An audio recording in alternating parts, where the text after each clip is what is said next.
ভরাটার দখলে বিলীন হওয়ার পথে একসময়ের খরস্রোতা মৌলভীবাজারের বরাক নদী। আওয়ামী লীগ সরকারের সময়ে অপরিকল্পিত খনন কার্যক্রমে টাকার অপচয় হলেও প্রাণ ফেরেনি নদীতে। উল্টো এমন পরিস্থিতি হয়েছে যে শুষ্ক মৌসুমে ধুধু বালুচর, বর্ষায় জলবদ্ধতায় নিম্নাঞ্চলের মানুষের গলার ফাঁস হয়ে দাঁড়িয়েছে। এতে কৃষকরা পড়ছেন বিপাকে। সহকর্মী সালেহ কুটির পাঠানো তথ্যছবিতে জানাচ্ছেন অঙ্কন চৌধুরী। মৌলভীবাজারের সদর উপজেলার খলিলপুর ও মুনমুখপুর ইউনিয়নের সীমানা ঘেঁষে প্রবাহিত হয় বরাক নদী। কুশিয়ারা নদী থেকে উৎপন্ন হয়ে হবিগঞ্জের বিজনা নদীতে পতিত হয়েছে। পানি উন্নয়ন বোর্ড 2018 সালে প্রায় 1,30,00,000 টাকা ব্যয়ে সদর উপজেলার অংশে 8 কিলোমিটার অংশ খননের উদ্যোগ নেয়। নদীর দুই তীরে বৃহৎ অংশ ছেড়ে অপরিকল্পিত খনন করায় নদীর অংশে স্থানীয়দের অনেকেই দখল করে ঘরবাড়ি তুলেছে। বর্ষায় সামান্য বৃষ্টি হলেই চাঁদপুর, কাটারাই, আলাপুর, মুকিমপুর সহ বিভিন্ন গ্রামের মানুষ প্রতি বছর জলাবদ্ধতার কবলে পড়ে। শুষ্ক মৌসুমে যা শুকিয়ে যায়, এতে আগের মতো ফসল উৎপাদন হয় না। আসার কোনো কাজ হইছে না, কোন যে পয়সা ব্যয় হইছে এই পয়সা মানে কোনো ফায়দা জনগণে পাইতেছে না। সরকার নামে মাত্র খনন করছে, কোনো কাজে আসে নাই। এখন তো বাড়িঘর হয়ে গেছে। হাসিনার আমল 15 বছরের ভিতরে বড়ার দিয়া দখল করিয়া অর্ধেকের বাড়িঘর হইয়া। আমরা ছোটবেলায় বরাক নদী সাঁতার কাটছি 200 ফিট পাশে আছি। এখন বর্তমানে বরাক নদী বড় উঠোয় আমরা কুমির বাঁধতে আছি। আগে খুব গভীর আছিল, বড় আছিল এই বরাক নদীটা। মানুষের দুইকে অব্যায় দিয়ে পানি তুলিয়া ক্ষেত কৃষ্টির খামার করছে।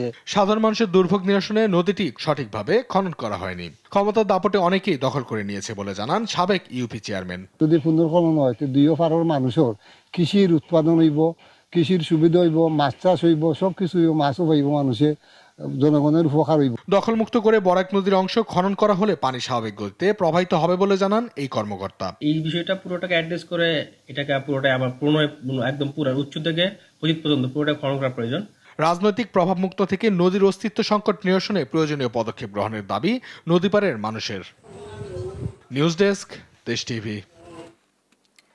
ওভারস্পিড, ওভারটেকিং, সেই সঙ্গে যত্রতত্র পার্কিং আর পারাপারে রীতিমতো দুর্ঘটনার আতুর ঘরে পরিণত হয়েছে ঢাকা মাওয়া এক্সপ্রেসওয়ে। এছাড়া অনভিজ্ঞ চালক ও আইন অমান্য করার প্রবণতার কারণে মৃত্যুর মিছিল বাড়ছে। হাইওয়ে পুলিশ বলছে, এক্সপ্রেসওয়েতে চলাচলের সুনির্দিষ্ট আইন ও নির্দেশনা মেনে চললে কমে আসবে দুর্ঘটনা। সুমিত সরকার সুমনের তথ্যছবিতে জানাচ্ছেন শামীম হোসেন।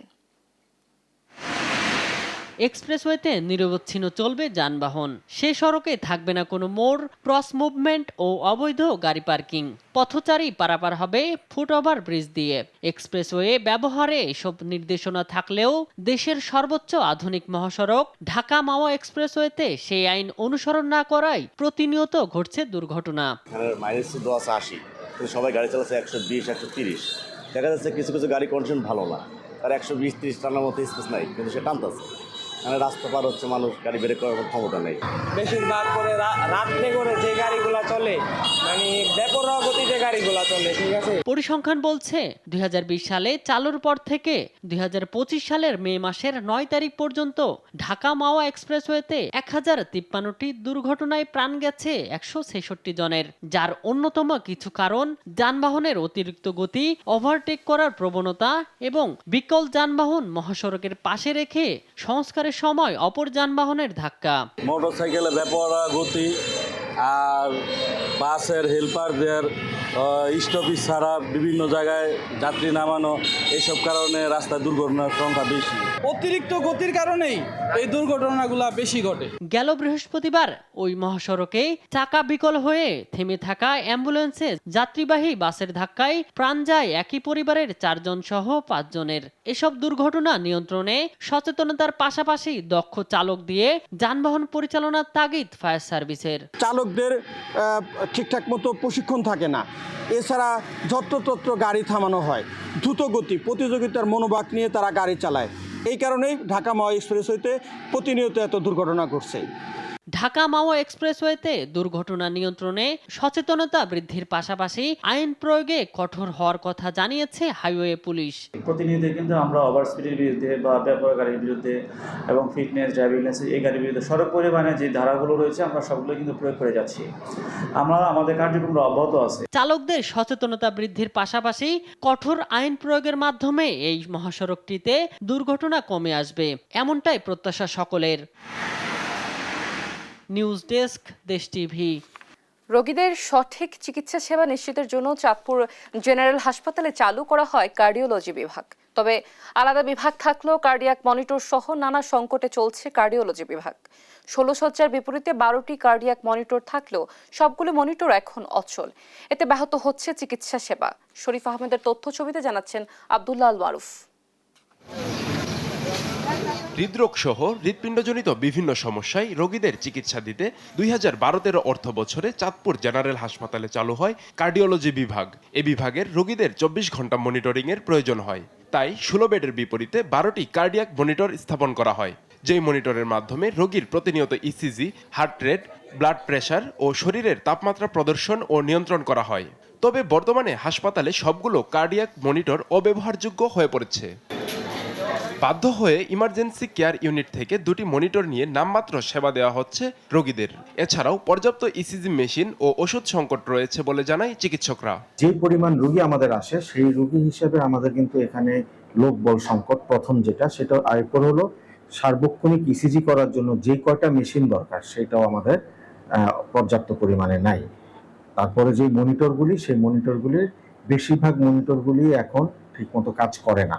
প্রতিনিয়ত ধারণ ক্ষমতার কয়েক গুণ রোগী ভর্তি থাকেন হাসপাতালটিতে। প্রয়োজনীয় যন্ত্রপাতি না থাকায় রোগীদের সেবা দিতে হিমশিম খেতে হয়। আমাদের বেড হচ্ছে 16টা, কিন্তু আমাদের রোগী হয়ে যায় প্রায় 3 গুণ। 16টা বেডের রোগী প্রায় 36-এর উপরে উঠে যায়। সেক্ষেত্রে আমাদের নিচেও পর্যাপ্ত জায়গা নেই। একটা পেশেন্টের বেডের নিচে যতটুকু স্পেস দরকার সেটার কোনো স্পেস নাই।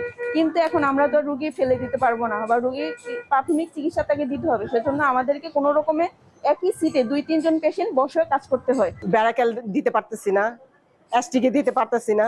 তাছাড়া মনিটর মেশিন না থাকার কারণে আমি প্রেশারও দেখতে পারছি না, পালস অক্সিমিটারও দেখতে পারতেছি না।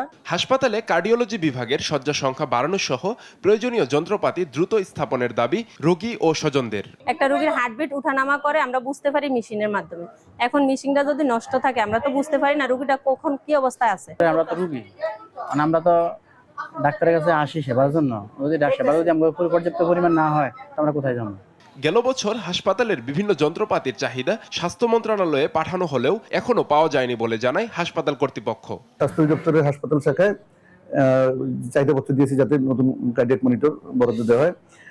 ওনাদের প্রকিউরমেন্ট সম্পন্ন হলে ওনারা আর কি আমাদেরকে মেশিনগুলো চাহিদা সরবরাহ দিতে পারবেন। উন্নত চিকিৎসা সেবা নিশ্চিতে সরকার প্রয়োজনীয় ব্যবস্থা নেবে, এমন প্রত্যাশা চিকিৎসক, রোগী ও তাদের স্বজনদের।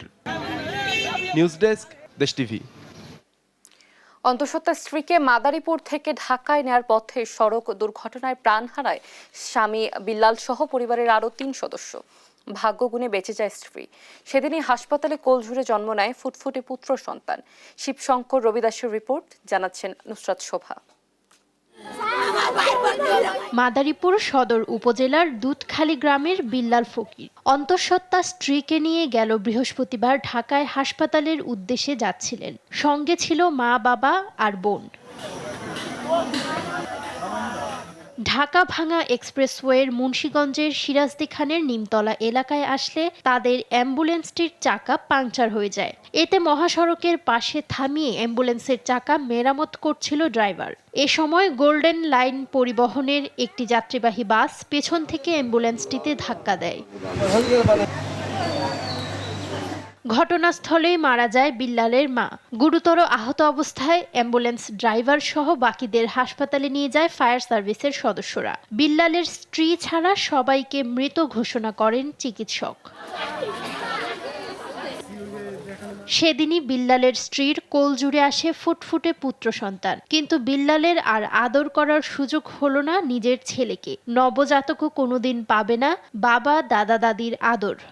মারা গেছে ওই ছেলে ওই বাচ্চাগুলো কেমনে যুব বাঁচবে, আপনারা সিদ্ধান্ত আপনারা নেবেন।